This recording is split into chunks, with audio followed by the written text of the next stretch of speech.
Ma petite amie me rejetait au lit chaque soir. Alors, je l'ai traitée comme une simple colocataire pendant la journée. Salut Reddit, ma petite amie me traitait comme un employé plutôt que comme son partenaire. Et un jour, j'ai fini par me dire, tant pis, c'est terminé. Mais pour expliquer comment j'en suis arrivé là, commençons par le début. Je m'appelle Mason Mercé. J'ai 38 ans et je dirige un petit garage en périphérie de la ville avec mon ami Rex Dalton. L'huile coule presque dans mes veines. Mes mains sont toujours couvertes d'égratignures à cause des clés et des carburateurs, mais ça ne me dérange pas. À l'atelier, tout a du sens.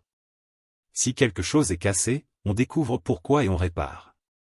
Presque tous les matins, je me lève avant le lever du soleil. Je fais quelques kilomètres de course, je nourris le chien, je fais chauffer mon vieux pick-up et je pars travailler. C'est silencieux, prévisible, c'est mon monde. Ex et moi nous connaissons depuis le lycée, donc nous n'avons même plus besoin de parler. Il peut repérer un quart de tour décalé rien qu'en regardant. Des gars comme lui sont rares. À la maison, c'est différent. À la maison, c'est Sabrina Var. Nous sommes ensemble depuis des années, et nous vivons ensemble depuis la moitié de ce temps. Sur le papier, elle a tout pour plaire, intelligente, belle, élégante. Mais la maison ne me ressemble plus. Tous les soirs, elle est collée à son téléphone. Si j'essaie de la toucher, elle s'éloigne. Tous les matins, il y a une liste sur le comptoir, la lessive, un bruit dans sa voiture, un colis à aller chercher. C'est comme si j'étais un employé chez moi. Je n'ai rien dit pendant longtemps. Je pensais que la patience améliorerait les choses. Je restais allongé la nuit, fixant le ventilateur de plafond pendant qu'elle tapait sans arrêt sur son téléphone. Mais la patience n'achète que le silence, pas le respect. Un matin, elle est entrée dans la cuisine, traînant une sandale, un café dans une main, son téléphone dans l'autre. Elle ne m'a même pas regardé quand elle a commencé à donner des ordres. N'oublie pas ma voiture aujourd'hui. Elle fait encore un bruit bizarre et j'ai besoin que tu récupères mes vêtements au pressing. Ah, et appelle ma sœur pour son anniversaire. Je n'ai pas le temps. Je continuais de boire mon café. En silence. Puis elle a soupiré, comme si j'étais déjà en train d'échouer, et a prononcé la phrase qui a tout changé pour moi. Honnêtement, je n'arrive même plus à imaginer avoir envie de coucher avec toi. Tu ressembles plus à mon assistant qu'à mon compagnon. Elle a dit ça froidement, comme si elle commentait la météo. Je ne me suis pas énervé, je n'ai pas crié. Je l'ai simplement regardé, puis j'ai regardé la liste déjà posée sur le comptoir, 3 tâches cette fois-ci, voiture, pressing, un rappel de rendez-vous. J'ai pris une autre gorgée de café, posé la tasse sur la table et dit. Parfait. Je ne partage pas mon lit avec quelqu'un qui me considère comme un employé. Sa tête s'est relevée d'un coup, comme si elle ne s'attendait à aucune réponse. Elle a ouvert la bouche, prête à répliquer, puis l'a refermée. Le silence dans cette cuisine pesait plus lourd que tout ce que nous avions partagé au lit depuis des mois. À l'intérieur de moi, c'était comme si un interrupteur venait d'être coupé. C'était tout? Pas de discours, pas de supplication, pas de négociation. J'étais fini, exactement à l'instant où ces mots sont sortis de sa bouche. Le chien était à mes pieds, remuant la queue comme si de rien n'était. Je lui ai caressé la tête et j'ai pensé, il me traite plus comme un homme qu'elle. Elle a pris son téléphone et est sortie sans dire un mot. Probablement pour ajouter encore plus de tâches dans son application de notes. Je suis resté là 1 minute de plus. J'ai fini mon café et j'ai regardé par la fenêtre la couche de givre sur le pare-brise du camion. Cette fine couche de glace était plus honnête qu'elle ne l'avait été depuis des mois. Ce jour-là, à l'atelier, je n'ai rien dit tout de suite à Rex. J'ai juste travaillé, refait un carburateur, vérifié le couple d'une culasse, nettoyé les outils 2 fois plus longtemps que d'habitude. Ma tête répétait cette phrase encore et encore, comme si elle avait trouvé ça drôle ou sans conséquence. Ex a fini par remarquer que j'étais plus silencieux que d'habitude. Il s'est tourné sur son tabouret, a essuyé ses mains sur un chiffon et a dit. T'as l'air d'un gars qui a dormi sur un point d'interrogation. J'ai esquissé un demi-sourire. Plutôt sur un point final, ai-je répondu. Il a levé un sourcil, mais n'a pas insisté. C'est pour ça que Rex est mon ami depuis 20 ans. Il sait quand il faut laisser tomber un sujet. Sur le chemin du retour ce soir-là, je savais déjà que les choses avaient changé. Je ne me sentais pas en colère. Je me sentais plus léger, comme si quelque chose s'était remis en place. Toutes ces listes sur le comptoir, toutes ces nuits silencieuses, toutes ces remarques piquantes devant les autres, tout menait à la même conclusion, elle ne me respectait pas, et je n'allais plus mendier pour ça. Quand je suis rentré, Sabrina était à table, faisant défiler son téléphone, les écouteurs dans les oreilles. Elle n'a même pas levé la tête.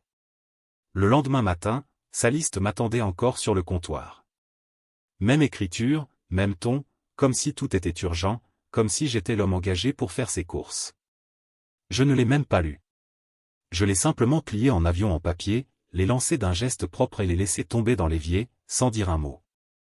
Quand elle est entrée, j'étais déjà en train de lasser mes bottes. Elle l'a remarqué immédiatement. « Tu trouves ça drôle ?» dit-elle en attrapant le papier détrempé dans l'évier. Je ne l'ai même pas regardé. Je ne suis pas ton équipe opérationnelle. Gère ton propre agenda. Elle m'a fixé, comme si elle attendait que je revienne sur mes mots. Je ne l'ai pas fait. Elle a lâché ce petit rire moqueur qu'elle sort toujours quand elle ne gagne pas tout de suite, puis est partie furieuse. J'ai conduit jusqu'au garage en silence. Le chien sur le siège passager, la tête plus claire qu'elle ne l'avait été depuis des mois. Au travail, un jeune mécano avait du mal avec une vis foirée sur le collecteur. Il n'a qu'1 an d'expérience, il est motivé mais encore maladroit. Je me suis approché, j'ai pris la clé de ses mains et j'ai dit. On ne force pas. D'abord on desserre doucement, on sent le mouvement, et ensuite on finit. Comme ça, pas besoin de percer pour retirer. Je lui ai montré l'angle, calmement et fermement. Puis je l'ai laissé finir lui-même. Quand il y est arrivé, je lui ai donné une tape sur l'épaule. Maintenant, tu n'oublieras plus. C'est toujours une question de technique, jamais de force. Ex, assis sur son tabouret, observait la scène. T'as l'air tendu ces derniers temps, dit-il sans reproche. J'ai haussé les épaules. Je fais juste respecter mes limites. Il a levé les sourcils, mais n'a pas insisté. C'est ça, Rex, toujours direct, mais il n'appuie pas quand tu n'as pas envie d'en parler. Ce soir-là, Sabrina a tenté une autre approche. Elle s'est appuyée contre le comptoir pendant que je préparais le dîner, avec ce petit sourire hautain. Et cette nouvelle stratégie? M'ignorer pour attirer mon attention, demanda-t-elle. J'ai mis ma nourriture dans mon assiette, je me suis assis et j'ai répondu. Non. J'ai juste arrêté de jouer. Elle a ri. Mon Dieu, qu'est-ce que tu peux être dramatique. On dirait que je te dois quelque chose. Le respect n'est pas une dette, ai-je répondu. C'est le minimum. Ça l'a fait taire pendant environ 10 secondes. Puis elle a repris son petit sourire, comme si elle avait trouvé une autre faille. Si tu es si malheureux, pourquoi tu ne pars pas? J'ai pris une bouchée, mais je l'ai avalée sans répondre. Non. Je ne bluffe pas. Elle a levé les yeux au ciel et est sortie. J'ai terminé mon dîner tranquillement. Quelques jours plus tard, nous sommes sortis dîner avec 2 couples d'amis que nous connaissons depuis des années. Le serveur distribuait les plats comme un croupier distribue ses cartes, les verres perlaient de condensation, les couverts tintaient. Sabrina était déjà en mode spectacle, menton relevé, regard brillant. Au milieu d'une discussion sur les vols et les files d'attente à la crèche, elle a levé son verre de vin et a dit. Vous ne pouvez pas imaginer à quel point ma sonne me casse les pieds à cause de mon téléphone. On dirait qu'il croit que je le trompe avec Instagram. La table a laissé échapper ses petits rires polis, ceux qu'on utilise quand on choisit un camp sans le dire. J'ai posé ma fourchette sur mon couteau, bien aligné, et je l'ai regardé. On ne balance pas de pique, ai-je dit. Calme, sans hausser la voix.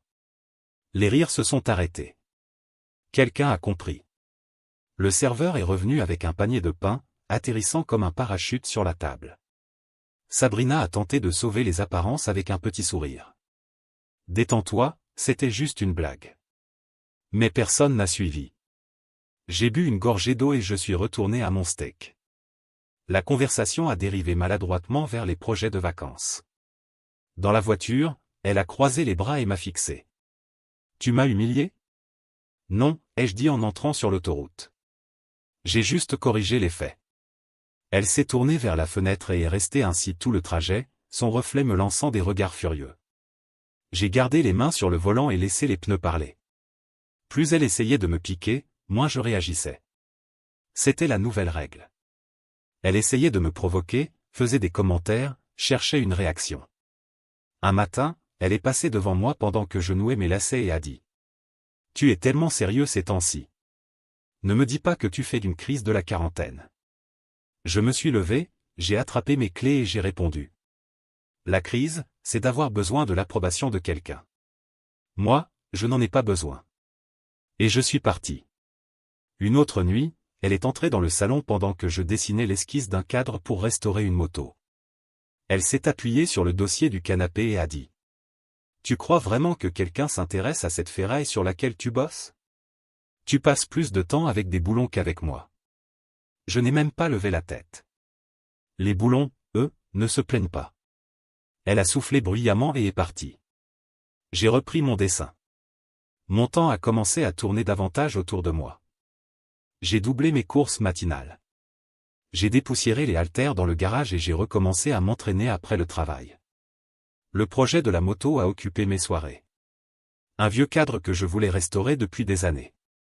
Pièce par pièce, il reprenait forme. Le chien s'enroulait sur le sol du garage pendant que je travaillais. Sabrina n'y mettait presque jamais les pieds, et ça m'allait très bien. Rex a remarqué la différence. Un après-midi, il m'a trouvé en train de poncer un support et a dit. Tu sembles plus léger, mais plus dur aussi. Les deux, ai-je répondu. Il a souri. C'est généralement le signe qu'un homme prend une décision. Ouais, ai-je dit sans lever les yeux de la lime. Finalement, à la fin de cette semaine-là, les petits jeux de Sabrina ne fonctionnaient plus. Elle lançait une pique, je la laissais tomber. Elle essayait de provoquer, et je passais à côté comme si elle n'existait pas. Le problème des gens qui vivent de piques, c'est qu'ils ont besoin d'une réaction. Sans elle, ils ne font que parler dans le vide. Et moi, j'avais cessé d'être leur public. Le changement est arrivé vite. Après des semaines à lever les yeux au ciel et à lancer des piques, Sabrina a soudainement décidé d'être douce à nouveau. Un jeudi soir, je suis rentré tard de l'atelier et j'ai trouvé la table dressée, de vraies assiettes, des bougies, tout préparé. Elle était dans la cuisine, sortant un plat du four. Surprise, dit-elle avec un grand sourire. J'ai préparé le dîner. Je me suis assis, j'ai regardé les assiettes, puis elle. D'accord. Elle m'a servi un verre de vin et s'est penchée vers la table. Tu vois? J'essaie. J'ai coupé le poulet, mâché, avalé. Effort remarqué. Mais l'affection n'est pas un bon de réduction. Son sourire a vacillé. Mon Dieu, tu ne peux même pas me laisser être gentil sans transformer ça en sermon. J'ai haussé les épaules et j'ai continué à manger. Elle a boudé pendant tout le reste du repas, mais j'ai terminé chaque bouchée. La phase « gentille fille » a continué. Le lendemain matin, elle avait préparé mon déjeuner comme si on était au lycée. Elle avait laissé le déjeuner sur le comptoir avec un petit mot « Je t'aime ». Je l'ai mis dans le frigo pour plus tard, puis j'ai conduit jusqu'au travail et les mangé froids, directement dans le récipient. Au moins, le sandwich était correct. Le week-end venu, elle a intensifié sa mise en scène.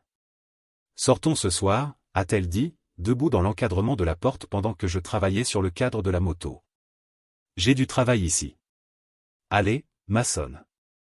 Un dîner, un film, juste nous deux. Tu dis toujours que tu veux qu'on passe du temps ensemble. J'ai essuyé mes mains sur un chiffon et les regardé. Non. Ce que je voulais, c'était du respect. Un rendez-vous ne l'achète pas. Elle a poussé un soupir dramatique. Tu es impossible. Je suis retourné à mes boulons. C'est le dimanche matin, au supermarché, que son masque est tombé. Nous étions en plein milieu du rayon frais. Elle faisait défiler son téléphone sans lever les yeux lorsqu'elle a dit. Prends le lait d'amande. J'ai poussé le chariot vers l'avant. Maçonne, prends le lait d'amande. Je me suis arrêté, je me suis tourné vers elle et j'ai répondu d'un ton sec. Gère ta propre crise de céréales. Puis j'ai poussé le chariot et j'ai continué. Elle est restée figée, les joues rouges, consciente des regards sur elle. Elle a fini par prendre la brique elle-même et m'a suivi en tapant du pied. Le reste des courses s'est déroulé entre soupirs exagérés et marmonnements bien audibles pour les autres clients. Je n'ai pas répondu une seule fois. À la caisse, elle a voulu payer comme toujours. J'ai tendu ma carte en premier à l'employé. Séparément. Elle a cligné des yeux. Depuis quand? Depuis maintenant. Le caissier a séparé les sacs sans rien dire. Sabrina m'a fusillé du regard pendant tout le trajet jusqu'au pick-up. Ce soir-là, elle m'a coincé dans la cuisine.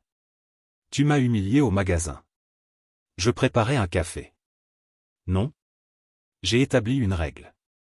C'est différent. Tu es mesquin. Non, ai-je dit calmement. Je suis proportionné. Sa bouche s'est ouverte, puis refermée. Ensuite elle est partie en soufflant. La deuxième nuit, j'ai décidé d'officialiser les choses. Je l'ai appelée dans le salon, j'ai posé l'ordinateur portable sur la table et je me suis tourné vers elle. Feuille de calcul ouverte, colonne nommée, loyer, facture, courses, extra. Qu'est-ce que c'est que ça? Demanda-t-elle en fronçant les sourcils. Notre nouveau système. Elle a croisé les bras. Tu plaisantes, j'espère. J'ai tapoté l'écran. Bienvenue dans l'entreprise des colocataires. Entrée en vigueur immédiate. Son visage s'est déformé. Tu es complètement fou. Non. Je refuse simplement de mélanger responsabilité et manque de respect. Tu veux me traiter comme un assistant. Très bien. L'assistance se facture à l'heure. C'est moins cher ainsi. Tu ne peux pas faire ça. Je viens de le faire. Elle m'a regardé en silence pour la première fois. J'ai pris une gorgée de café et laissé les chiffres s'installer entre nous. Les jours suivants furent glacials. Elle claquait les assiettes plus fort que d'habitude, fermait les placards avec fracas, marchait bruyamment dans toute la maison. Je ne reconnaissais plus rien. J'ai payé ma part directement, acheté mes propres courses, préparé mes repas. Elle a tenté une autre approche un soir, alors que j'étais assis sur le canapé. Tu te rends compte à quel point tout ça est ridicule? On vit ensemble. Les gens vont penser qu'on vit comme des étudiants. Alors ne le dis à personne, ai-je répondu en tournant la page du manuel que je lisais. Elle a soufflé. Tu es en train de me punir. J'ai levé les yeux, serein. Non, je m'ajuste. La punition vient de la colère. Ça, c'est de l'équilibre. Son visage est devenu rouge. Équilibre? Tu m'humilies. Je me suis adossé. Alors arrête de me donner des raisons de rééquilibrer. Elle est sortie furieuse, claquant la porte de la chambre. Le chien n'a même pas bougé. Le plus curieux, c'est qu'une fois ce système en place, j'ai mieux dormi. Les factures étaient partagées, les repas séparés, les responsabilités divisées. L'air semblait plus léger, plus aucune liste ne m'attendait sur le comptoir. Elle a bien tenté une fois, en déposant un mot avec un petit sourire pour adoucir le coup. J'ai repoussé la feuille vers elle et dit. Les tâches restent annulées. Elle l'a déchirée en deux et l'a jetée à la poubelle. J'ai presque souri. Le faux amour n'a pas duré longtemps après ça. Elle continuait d'essayer avec de petites piques, de petits tests, mais je ne mordais plus à l'hameçon. Quand elle cuisinait, je mangeais et je remerciais, mais je ne donnais jamais la réaction qu'elle cherchait. Quand elle me touchait le bras comme avant, je terminais ce que j'étais en train de faire avant de m'éloigner. Elle voulait me garder en laisse. Elle ne réalisait pas que je l'avais déjà rompu. Et moi, j'ai simplement continué à travailler sur ma moto, à soulever de la fonte dans le garage et à vivre comme un homme qui n'a pas besoin de spectacle pour se sentir solide. Madame Alvarez insistait toute la semaine pour que nous venions au barbecue du quartier. C'est le genre de voisine à qui on ne dit pas non. Elle a la fin de la soixantaine, un regard perçant, toujours poli mais ferme. Si elle te dit de venir, tu viens. Alors, le dimanche après-midi, Sabrina et moi avons descendu la rue en portant un plat de pain de maïs que j'avais préparé le matin même. Le jardin était déjà plein. Chaises pliantes, glacières, fumée qui s'élevait du grill. Les enfants passaient à vélo un peu trop près des tables et tout le monde faisait semblant de ne pas s'en soucier. Marco, son fils, était au barbecue. Un grand type, toujours en train de sortir des blagues de papa. Maçonne. A-t-il crié en levant la spatule. Toujours en train de réparer de la ferraille? Où tu diriges enfin un vrai garage? J'ai esquissé un demi-sourire. Ça dépend de ce que tu viens garer chez moi. Il a ri et m'a tendu une assiette. Sabrina s'est approchée de moi, son bras frôlant le mien. Elle arborait ce sourire éclatant, bien travaillé. Celui qu'elle garde pour les apparences en public. Nous avons salué quelques voisins, puis nous nous sommes assis à une table pliante sous le vieux chêne. Madame Alvarez s'est installée en face, un bébé dans les bras. Elle m'a lancé ce regard habituel, à moitié curieux, à moitié conscient. Il n'a pas fallu longtemps pour que Sabrina passe à l'action. La conversation était légère, les voisins parlaient d'école et des prix au supermarché.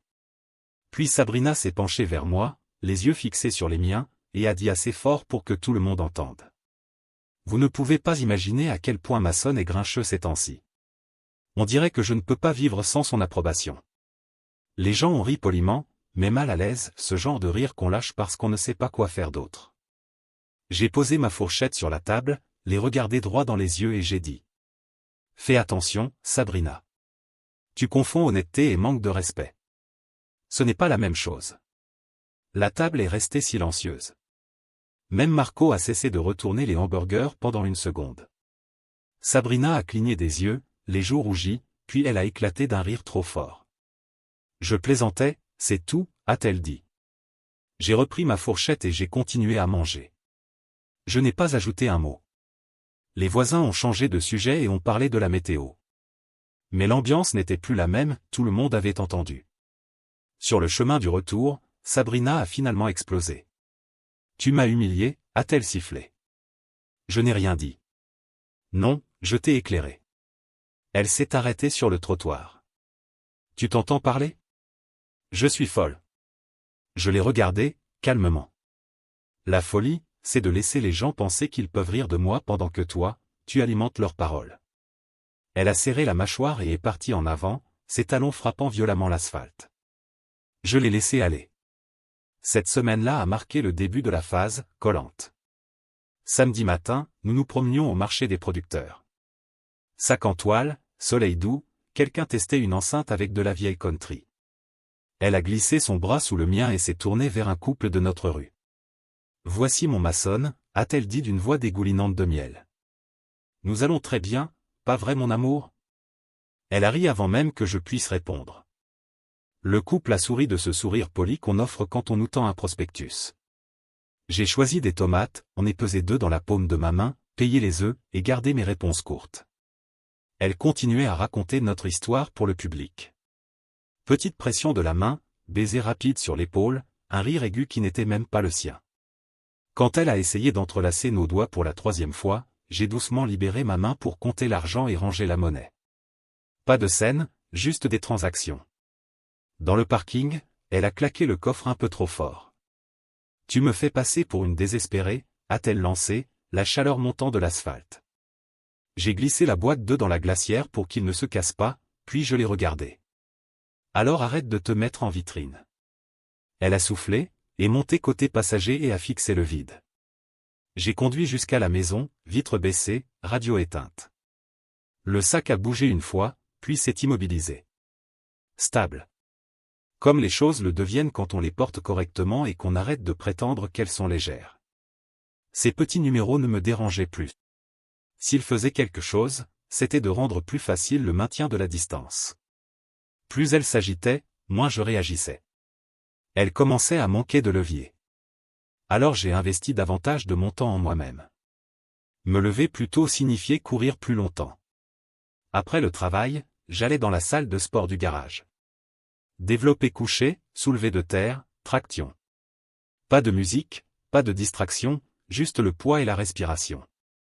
À l'atelier, je me concentrais davantage sur Ellie. Il progressait, apprenait à ressentir les outils au lieu de simplement forcer et se tromper.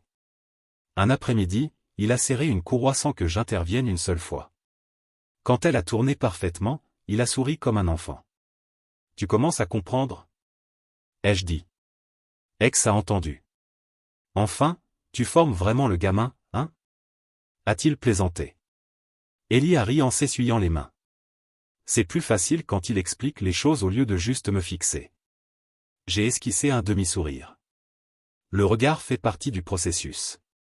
Ils ont ri, et pendant une seconde, l'atelier a ressemblé à un endroit où les choses fonctionnaient encore. Même le chien semblait plus calme. Quand Sabrina entrait par la porte, il restait couché. Quand moi j'entrais, il levait la tête, la queue battant, attendant que je lui gratte les oreilles. Ça ne lui a pas échappé. Un soir, Sabrina a pointé vers lui et a dit. Il ne m'écoute même plus. Tu l'as montée contre moi. J'ai regardé le chien, puis de nouveau vers elle. Les chiens ne font pas semblant. Ils savent. Elle semblait prête à lancer quelque chose. À la place, elle est sortie en tapant du pied encore une fois. À la fin de cette semaine-là, le schéma était clair.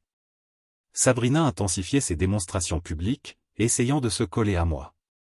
Je restais froid, ferme, poli. Plus elle jouait, plus il devenait évident qu'elle était la seule sur scène. Les voisins le remarquaient. Madame Alvarez, surtout, n'a rien dit, elle a juste fait un signe de tête, comme si elle savait déjà. Et moi, je ne me préoccupais plus de sauver les apparences. J'étais trop occupé à tracer des lignes. Un jour, je triais le courrier sur la table de Sabrina quand le coin de son carnet attira mon attention. Couverture rose en spirale, son écriture partout. Normalement, je n'y aurais pas prêté attention, mais la page ouverte m'a fait m'arrêter. Ça ressemblait à une liste. Des colonnes et des cases en haut. Plan maçonne.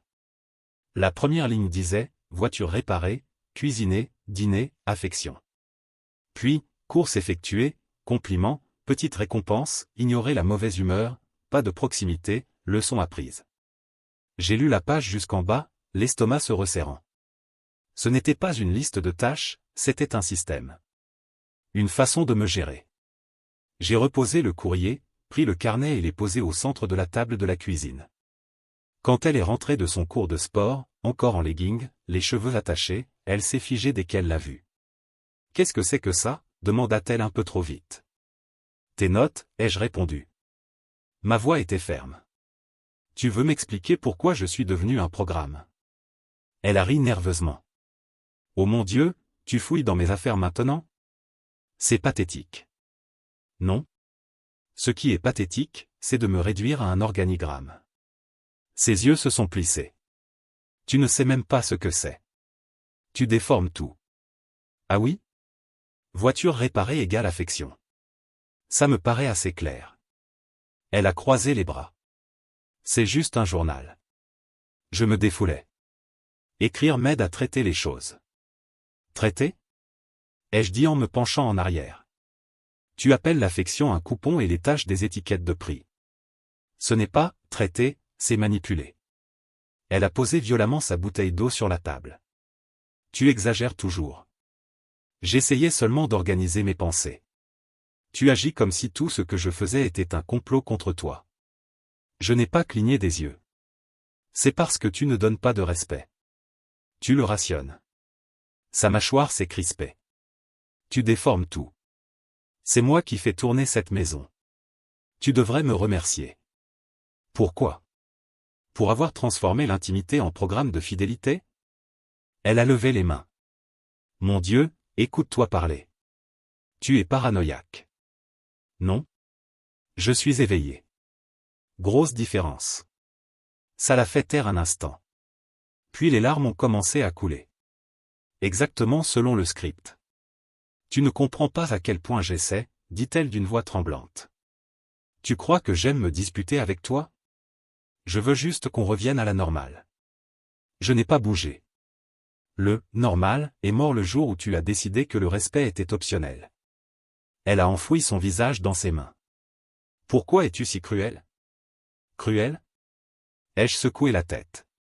Cruel, c'est dire à un homme qu'il ne mérite d'affection que s'il fait tes courses. Cruel, c'est me traiter comme un chien adressé. Moi, je ne fais que mettre des mots dessus. Elle a levé les yeux, rouge. Alors tu vas simplement tout jeter ? Toutes ces années ? Je n'ai rien jeté. C'est toi qui as tout démonté, pièce par pièce. Moi, je ne fais que noter l'heure du décès. Son expression s'est durcie. Tu vas le regretter. Tu ne trouveras jamais quelqu'un capable de te supporter. Je me suis levé, calme. Le respect n'est pas quelque chose qu'on supporte. Si c'est ton standard, alors tu ne m'as jamais vu comme un partenaire, seulement comme un employé.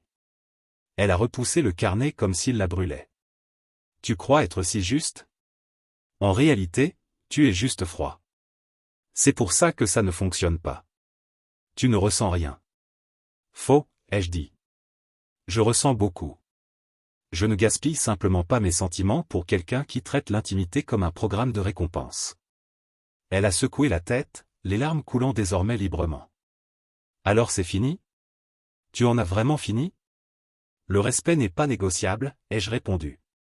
Tu as franchi la ligne. Je ne reviendrai pas en arrière. Elle a claqué la porte de la chambre si fort que les cadres ont tremblé. Cette nuit-là, je me suis assis dans le garage, le chien couché à mes pieds. J'ai sorti mon téléphone, ouvert une application de location et enregistré un logement à court terme de l'autre côté de la ville. 2 chambres. Petit garage. Suffisant pour l'instant. Le lendemain, à l'heure du déjeuner, j'ai appelé un garde-meuble et réservé un box bon marché, mois par mois. Je savais déjà quelles affaires emporter en premier, outils et vêtements. Le jeudi, j'avais déjà emballé 2 cartons d'essentiels, matériel de travail, vêtements de rechange, vieux albums photos. J'ai tout aligné soigneusement contre le mur du garage. J'ai empilé le reste sur les étagères, prêt à charger quand je le déciderais. Chaque geste semblait propre, chirurgical. Pendant ce temps, Sabrina agissait comme si rien ne s'était passé. Elle essayait de cuisiner à nouveau. Elle laissait des petits mots avec des cœurs dessinés dans les marges sur le comptoir. Je les jetais directement à la poubelle sans les lire. Une nuit, elle a demandé. « Alors, on est bien maintenant ?» Je l'ai simplement regardé et j'ai dit. « Non. On est à égalité maintenant. » Son visage s'est décomposé, mais je n'ai rien ajouté. Je n'avais plus besoin de le faire. J'avais déjà commencé à partir. C'était un samedi matin.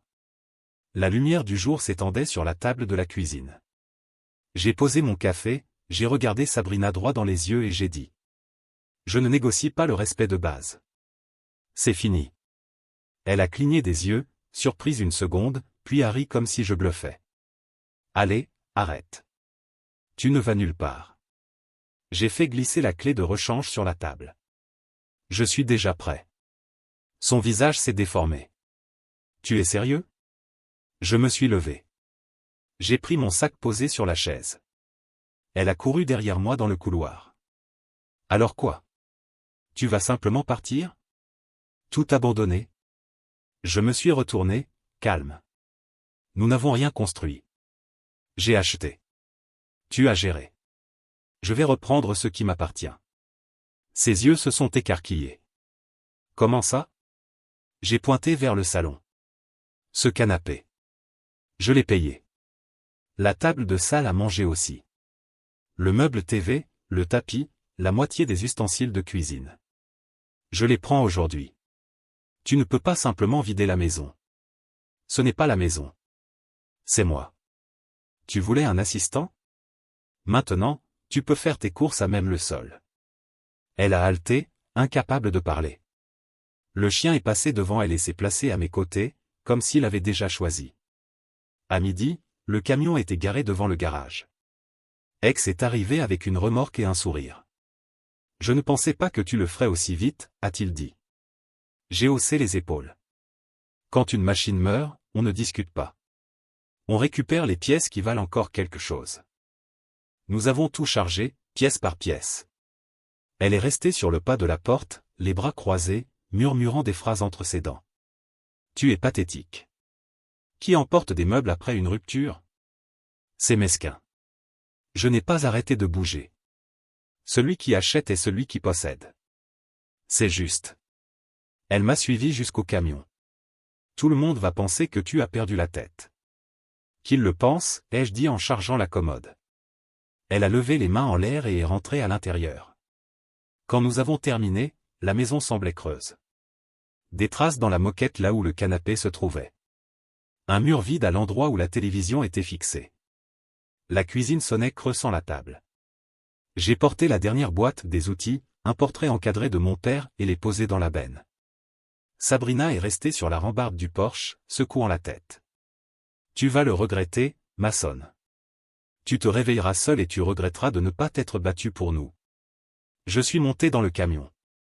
Le regret coûte moins cher que le manque de respect. Les mots circulent vite. Les voisins chuchotaient. Madame Alvarez m'a vu décharger le camion dans mon nouveau logement plus tard dans la journée. Elle s'est approchée, les bras croisés, le regard perçant adouci pour la première fois. Tu as déménagé vite, dit-elle. Je devais le faire, ai-je répondu. Elle a hoché la tête lentement. Les gens vont parler. Qu'ils parlent. Les opinions ne paient pas le loyer. Elle m'a adressé un de ses rares sourires. Bon homme. Puis elle est repartie de l'autre côté de la rue. Le nouvel endroit se trouvait près de la rivière. 2 chambres, un petit garage, un bout de jardin juste assez grand pour que le chien puisse s'étirer. La première chose que j'ai faite a été d'installer un panneau perforé et d'y accrocher mes clés à molette, bien rangées. L'ordre rendait l'endroit à nouveau mien. Le chien s'est adapté rapidement. Il s'est étendu sur le sol pendant que je remontais le canapé. Pour la première fois depuis des mois, il n'a pas tourné en rond la nuit, il a simplement dormi. Les matins sont redevenus silencieux. Je préparais mon café, regardais le soleil se lever sur la rivière et n'ouvrais pas mon téléphone avant midi. Le dimanche, Rex et sa femme venaient. Elle apportait des plats cuisinés, lui de la bière. Nous faisions griller dans le jardin, le chien courant entre nous, les rires coulant sans effort. La vie semblait à nouveau respirer. Tu sembles 10 kilos plus léger, m'a dit un jour la femme de Rex. Les meubles pèsent lourd, ai-je répondu sèchement, et Rex a failli s'étouffer de rire. Une semaine plus tard, j'étais dans un magasin de bricolage pour acheter du papier de verre pour le projet de moto. Je me tenais devant 2 étagères, hésitant sur le grain, quand une femme à côté de moi a dit. Ce n'est pas une décision morale, tu sais? Choisis juste une. J'ai tourné la tête. Cheveux châtain courts, bottes de travail, regard attentif. Elle a souri naturellement. Ça dépend du travail, ai-je dit. Elle a levé un sourcil. Ça dépend de l'homme. Nous avons ri tous les deux. Elle s'appelait Harper King. Nous avons fini par comparer des notes sur les papiers abrasifs et, soudain, discuter des spécifications de couple comme si nous nous connaissions depuis toujours. À la caisse, j'ai sorti mon portefeuille, mais elle a passé sa carte en premier. Tu paieras la prochaine, a-t-elle dit, comme si ce n'était pas une question. J'ai marqué une pause, puis j'ai hoché la tête sans enjeu, léger. Quand je suis rentré au garage, papier de verre en main, le chien m'attendant, j'ai réalisé que la maison me semblait enfin mienne. Silencieuse, honnête, sans liste sur le comptoir, sans petits jeux. Juste moi, mes outils et le poids des meubles que j'avais mérités et emportés. Des mois plus tard, le projet de moto était enfin terminé. Tout le ponçage, les ajustements, les assemblages s'alignèrent un samedi à l'aube. Je l'ai poussé hors du garage, démarré le moteur et laissé le ralenti ronronner doucement. J'ai roulé lentement sur la route de terre déserte. Le chien a couru dans le fossé sur une centaine de mètres, puis a bifurqué pour revenir à l'entrée avant moi. Il semblait respirer de nouveau. Quand je suis revenu et que j'ai garé la moto, j'ai su que quelque chose avait changé. Je ne courais plus après quoi que ce soit. Je construisais. Ce même après-midi, elle m'a envoyé un message pour la première fois depuis des mois. Une photo du prospectus de la cabane toujours accrochée à son frigo. En dessous, elle avait écrit. On aurait pu avoir ça. J'ai tapé en retour. On n'en a eu plus qu'assez. Juste pas ce qui compte. Aucune réponse n'est venue. Le silence est resté un moment. Une semaine plus tard, la vraie tentative est arrivée. C'était tard dans la nuit quand on a frappé à la porte. Le chien a grondé doucement. J'ai ouvert et trouvé Sabrina là, maquillage coulé, portant l'une de ses robes réservées au rendez-vous. Mason, s'il te plaît, on n'a pas besoin de finir comme ça. Tu me manques. Je n'ai pas bougé. Qu'est-ce qui te manque? Les meubles? Le système? Sa lèvre a tremblé. Ce n'est pas nous qui me manque. C'est la façon dont tu me regardais. Je peux changer. Je ferai mieux. Ne jette pas tout. Le chien était à mes pieds, silencieux. Je me suis appuyé contre l'encadrement de la porte. Le respect n'était pas à toi de rationner. Tu n'as pas droit à une autre chance. Les larmes sont remontées. Elle a fait un pas en avant, la main tendue vers la mienne. Je ferai n'importe quoi. Dis-moi ce que tu veux. Je ferai en sorte que ça marche. J'ai retiré ma main. Je ne dresse pas mes partenaires. Elle s'est figée, le visage durcissant. Les larmes se sont arrêtées net. Alors c'est ça? Tu vas agir comme si tu étais meilleur que moi? Tu n'es rien sans moi, Mason. Rien. Personne ne supportera ta foutue obstination. J'ai presque souri. Parfait. Je serai enfin entouré d'honnêteté. Sa mâchoire s'est crispée. Elle a essayé de se moquer, mais sa voix tremblait. Tu vas le regretter. Tu reviendras en rampant quand tu réaliseras que j'étais la seule à pouvoir te supporter. J'ai fait un pas en avant, juste assez pour combler la distance. Calme. Ferme. Je ne rampe pour personne. Sa bouche s'est ouverte. Fermée. Puis ouverte à nouveau. Sans réponse. Elle a secoué la tête, a marmonné quelque chose et a descendu l'allée à grands pas. Le chien l'a regardé s'éloigner, puis s'est recouché sur le porche. J'ai fermé la porte et verrouillé. La vie a continué. Harper gravitait déjà autour de moi, pas comme un rebond, mais comme quelqu'un qui n'a pas besoin de marquer des points pour être gentille. Elle est venue un dimanche avec une boîte de serre-joints pour la table que nous étions en train de construire ensemble. « Tiens ce côté, dit-elle, en appuyant un pied pendant que j'alignais les pièces. J'ai appuyé fermement, serré le serre-joint et nous avons reculé tous les deux. Simple. Sans jeu, sans mise en scène. Juste deux personnes construisant quelque chose côte à côte. Tu sais qu'elle est de travers, hein, dit-elle en souriant en coin. J'ai regardé la pièce, puis elle. Ça lui donne du caractère. Elle a ri, un vrai rire, sans pique caché. Quand nous avons terminé, la table était rustique, plus solide. Nous l'avons installée sur la véranda, avons essuyé la poussière de nos mains et nous sommes assis avec des verres d'eau. Le chien s'est étendu à nos pieds, comme s'il faisait enfin confiance à cet espace. « Tu regrettes ?» demanda Harper, les yeux sur la rivière. « Je regrette d'avoir attendu », ai-je répondu. « Pas d'être parti. » Elle a hoché la tête, comme si cela suffisait. Et ça suffisait. Les messages de Sabrina ont cessé après cette nuit-là sur le pas de la porte. Plus de photos. Plus de menaces. On disait dans le quartier qu'elle avait déménagé dans un petit appartement de l'autre côté de la ville. Madame Alvarez en a parlé une fois par-dessus la clôture, puis n'a plus jamais mentionné le sujet. Elle a l'air plus maigre, a-t-elle dit doucement. Je lui souhaite le meilleur, ai-je répondu. Mais rien ne me manque. Madame Alvarez m'a regardé longuement, puis a hoché la tête. Jamais ? A-t-elle demandé à nouveau. Nous faisions griller dans le jardin, le chien se faufilant entre les chaises, la femme de Rex riant de choses simples. Ce n'était pas compliqué. Pas de pique, pas de liste, pas d'intention cachée. Juste des gens qui profitaient de la compagnie les uns des autres. Une nuit, j'ai repris la moto pour une balade, moteur au ralenti sur la route vide. Le chien a couru un petit bout le long du fossé, puis a fait demi-tour. Le soleil descendait lentement. J'ai pensé à la maison que j'avais laissée, au système dont j'étais sorti. À cette nuit où elle se tenait devant ma porte, implorant, puis se retournant si brusquement. Les moteurs se plaignent moins que les gens, au moins, quand ils cassent, on sait pourquoi. Je ne cours plus après. Je construis. Le respect est le prix d'entrée. Quand je suis revenu, Harper était sur la véranda avec un carnet, esquissant des étagères pour le garage. « Tu crois qu'on peut construire ça ?» demanda-t-elle. J'ai hoché la tête. Facile. On a déjà les serre-joints. Nous avons ri, simplement, solidement, et avons commencé à travailler. Ce soir-là, avec le chien endormi à nos pieds et la maison silencieuse, j'ai compris que c'était ce modèle-là que j'aurais dû protéger depuis le début. Pas le bruit. Pas le spectacle. Pas un système de récompense. Juste du respect, donné et reçu sans condition. Et si quelqu'un me le demandait, je garderais la réponse simple. Je ne négocie jamais le respect fondamental de qui que ce soit. Commentaire Monsieur Reddit. Certains pensent que l'amour consiste à dresser quelqu'un comme on dresse un chien, donne une friandise quand il obéit, retire-la quand il ne sert plus. Mais voilà la vérité, personne ne rampe pour mériter du respect. Sabrina voulait un assistant. Elle a fini par perdre un partenaire, et découvrir qu'on ne reconquiert pas ce qu'on a traité comme un outil.